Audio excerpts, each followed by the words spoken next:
دعاؤں کی قبولیت کے لوگوں نے واقعات لکھے ہیں. کس طرح ایک دفعہ ایک شاد صاحب لکھتے ہیں کہ ٹرین پر سفر کر رہے تھے ربا سے کراچی.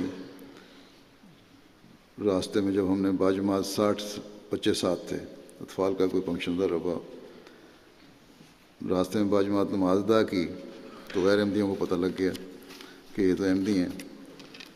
اس پر مولویوں نے ڈبوں میں تقریر شروع کر دی کہ ان کے خلاف کارروائی کرو. ہم بڑے پریشان تھے. عثمان چینی صاحب بھی ساتھ تھے.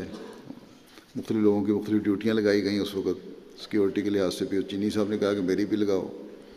اس پر کہتے ہیں میں نے انہوں نے کہا آپ کا کام یہ ہے کہ اوپر برتھ پہ بیٹھ جائیں اور دعا کریں.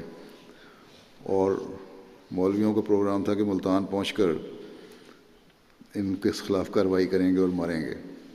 لیکن کہتے ہیں کہ ملتان گزر گیا، تھوڑی دیر بعد خاموشی چھا گئی مولوی کی طرف سے. جا کے دیکھا تو مولوی سویا ہوا تھا. اور مولوی صاحب نے تو ملتان میں اترنا تھا لیکن ایسا سویا کہ ملتان اسٹیشن بھی گزر گیا اور اس کی آنکھ نہیں کھلی اور کہیں اگلی اسٹیشن میں جا کے وہ اترا. اور اس طرح کہتے ہیں ہماری جان بچی.